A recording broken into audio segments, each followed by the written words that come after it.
कार्य किया। भाइयों, आज मैं क्यों बोलना चाह रहा हूँ कि साथियों, किसी को तो आगे आना होगा।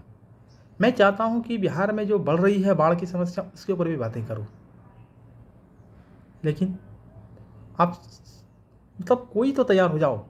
मुझे कोई ज़रूरत नहीं है पॉलिटिक्स करने का, कोई इरादा नहीं है, लेकिन जब बिहार डूबता है ना, जब मेरा गांव डूबता है ना, जब मेरा घर डूबता है ना, इसका मतलब ये नहीं कि मेरा घर नहीं डूब रहा है। भारत का हर एक गाँव मेरा है। इसका मतलब ये नहीं कि हम बेईमानी करना चाह रहे हैं, नहीं। ये अंदर से भाव होना चाहिए, हर भारतीय के मन में होना चाहिए। इससे प्रेम प्रकट होता है, ठीक है।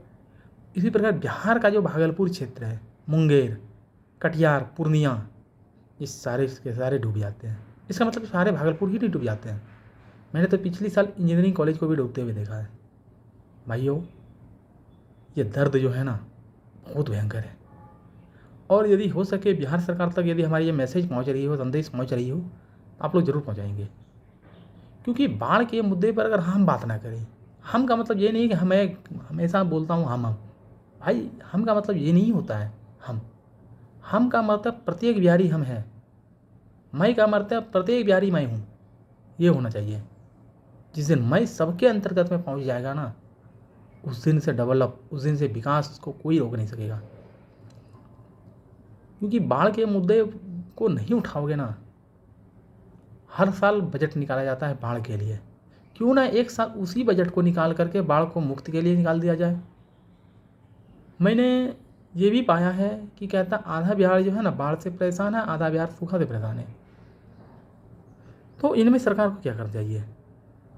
एक बड़ी परियोजना जो कि लोग बोल रहे हैं कि नदी से नदी को जोड़ने की कला, नदी को नदी से जोड़ने के बाद जो है बिहार में बाढ़ की समस्याओं को समापन हो सकता है। देन दूसरी समस्याएं हैं कि जहाँ सूखाग्रस्त है, उसी पानी को थोड़ा सा इधर सूखाग्रस्त क्षेत्र में छोड़ दिया जाए, ताकि इधर भी हो जाए। और बाकी नदी को नदी से जोड़ने के बाद जो परंपरागत होगी, तो नदी में पानी आएगा तो नदी वापस चला जाएगा, फिर समुद्र में वापस रिटर्न चले जाएगा। वह इनसे समस्या सॉल्यूशन हो सकता है। अब कहते हैं कि बिहार सरकार मान लीजिए कि 5,000 करोड़ का ही बजट निकाले, वो बहुत छोटी अमाउंट है, क्योंकि हो सकता है इससे ज़्यादा निकाले, पर हम आपको एक एग्जाम्पल के तौर पर समझा जा रहा है। लेकिन मेरा जो घर डूबा है, मिनिमम एक व्यक्ति का अगर 1 लाख रुपया ही मान लिया जाए, आप समझिए हर साल व्यक्ति कमा रहा है, हर साल व्यक्ति कमा रहा है अपने रुपये बाहर से, इधर से उधर से। कहता है बिहार गरीब राज्य है, नहीं। बिहार को गरीब राज्य बनने में बाढ़ की एक बहुत भूमिका है। यदि बाढ़ मुक्त होगा तो बिहार समृद्ध होगा। बिहार को यदि विकसित बनाना है, बिहार के नेताओं को आवाज़ उठाना चाहिए।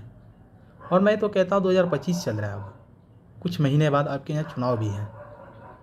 आप उठाइए आवाज़ और बोलिए, जो इस बाढ़ के नियंत्रण में कार्य करेगी जो पार्टी, हम उसको वोट करेंगे। चाहे वह बीजेपी हो, कांग्रेस हो, जेडीयू हो, आरजेडी हो, चाहे जो भी हो, उस हर एक पार्टी से प्रश्न कीजिए आप कि हमारा बाढ़ मुक्ति के लिए क्या करेंगे। सब पार्टी का जवाब सुनिए। यहाँ ये कहेगा हम करेंगे, मैं कहेगा हम करेंगे।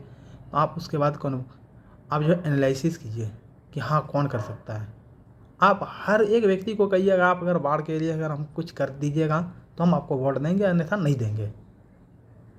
एक बार ये भी तो कह करके देखिए। मुझे पता है ये वीडियो बहुत कम लोगों तक पहुँचेगी, लेकिन मुझे कहीं कोई दिक्कत नहीं है कि वीडियो पहुँचे या ना पहुँचे, लेकिन हमारा काम है भाई अन्याय के खिलाफ बोलना। आप कहेंगे कि हम अन्याय के खिलाफ बोले, हमारा हाल जो है ना, केवल हम अन्याय के ही खिलाफ बोलें तो हमारा हाल जो है ना बर्बरी की तरह होगा। महाभारत में एक प्रसंग आता है,